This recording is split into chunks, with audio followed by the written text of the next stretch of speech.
Hey folks, James here from Dashboard. So today I'm just going to go through the risk register and the CAPA log, what the risk register does, and what did the CAPA log do, one integrated system which will help you manage your risks and also have you audit ready.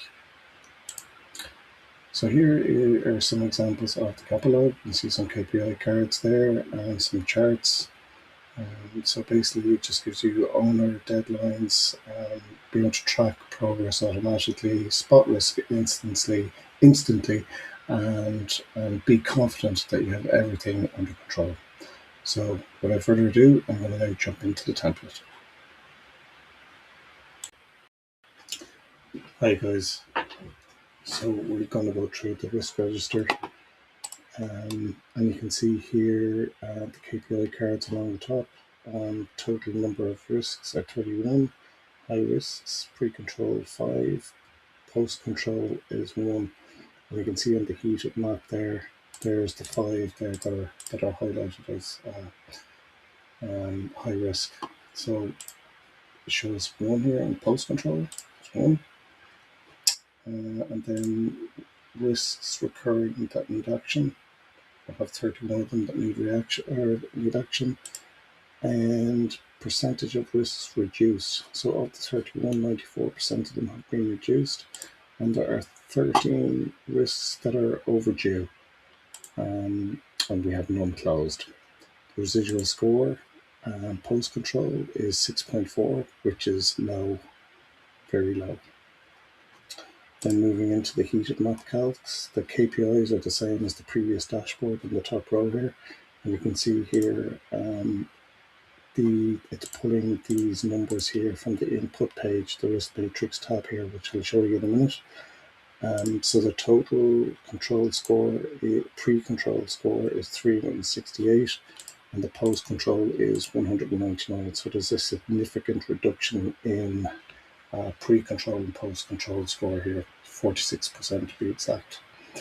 So then moving swiftly along, I'm just conscious about spending too much time explaining this. This is just really an assurance for you guys that when you go and look at the template on Etsy, that you're familiar as to how the template works, and that you'd be confident that you'll be able to use the template if you do go ahead and purchase.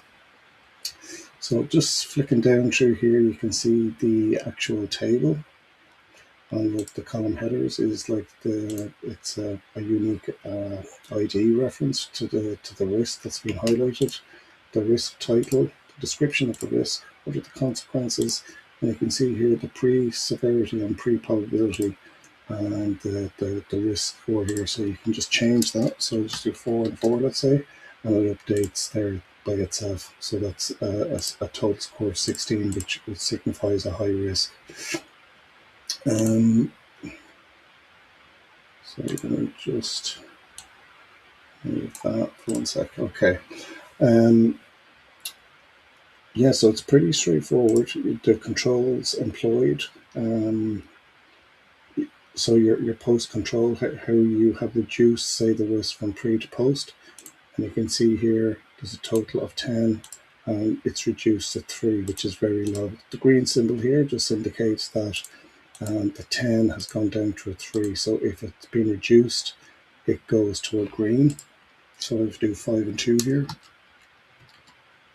And you can see there it goes to kind of like an amber color. That suggests that you haven't reduced the risk. If you do 5 and 3, highly unlikely that your risk is going to actually increase. But let's say if you put measures in place and you think that everything is hunky-dory or everything is fine, it turns out that your risk actually turned to be higher. Unusual for it to happen, but it's there anyway, just in case that you need it. So the owner, different types of owners. Who owns it? This can be people, or it can be a department. The date that the risk was actually raised, the target date you want it to be completed by, and the closed out date. Also a drop down whether it's an open, in progress, the risk is mitigated, closed, or non-applicable. You can see here we've highlighted 13 risks that are overdue. and that is, if you double click on that, there's just a formula in there. So if I say target date, so today is the 29th of the 7/26, so I put that in, say, for 15th of August 26, and there you go. Sorry, title there. Okay, so that overdue is gone, and it's gone down from 13 down to 12. Okay, so there's some of the calcs for the KPI cards, and then just the drop-down options. All right, thanks for watching. Hi guys, James here from Dashmate again.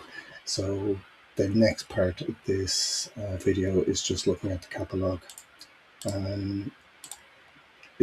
I felt that this CAPA log matches very well with the risk register. They kind of go hand in hand with the ISO 9001, hence why we put them together. And so just looking at the main dashboard here, you can see that in terms of the records being opened, there are 15, 3 in progress.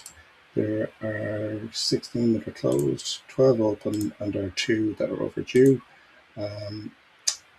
And there are 2 of the records, 2 of them are areas for improvement, and 13 of them are open and non-conformances. Status distribution, closed, open, and in progress, pretty straightforward. Priorities, the ones that are open, high, medium, and low, and the open records, who owns them, Will, Jake White, Mary Gardner, etc. And then also over here it tells you how many CAPAs are due in 30 days or under, how many are due between 15 days or under, and how many are actually overdue. And just a little kind of formula in here just to state that closed CAPAs exceeded open CAPAs in 1 of the last 12 months. Backlog decreased in 1 in the last 12 months. Down below here, you can see, sorry, I'm just trying to zoom in a little bit more on that.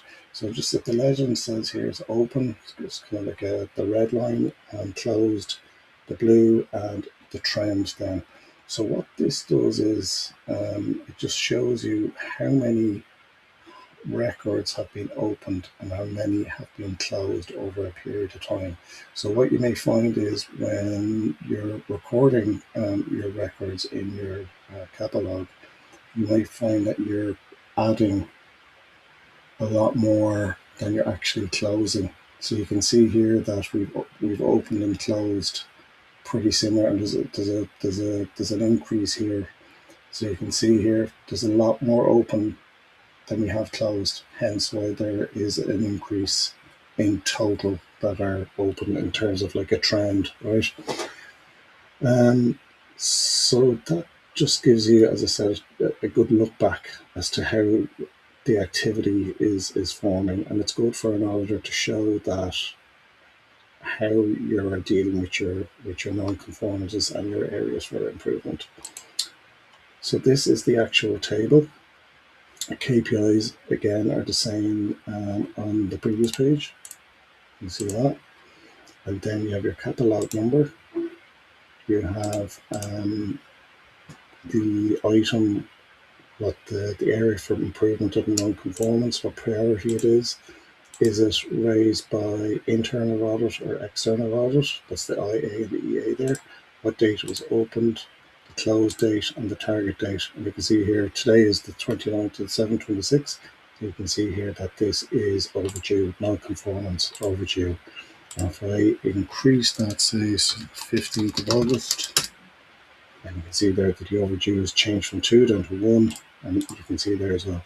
So what you can, it's just, again, you want to be able to, let's say you review this once a week, once a month, or so forth. You want to be able to go in, open up your dashboard, and see what actions are there. Everybody has so much work and tasks to do.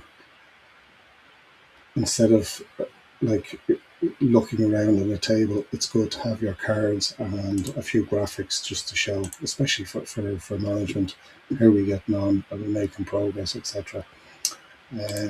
So if I change this color formatting here as well, depending on the status, and that's pretty much it. So you have your details of your non-conformance, the area for improvement, your root cause, your corrective action, who it's assigned to, review of effectiveness. We just have impending for there for right now at the minute, effective, and who's responsible to verify the effectiveness. And that's it, guys. Pretty much straightforward. It is editable. There's just some formula to do the trend data, KPI cards, and the drop downs. And that's it. Thanks again for watching.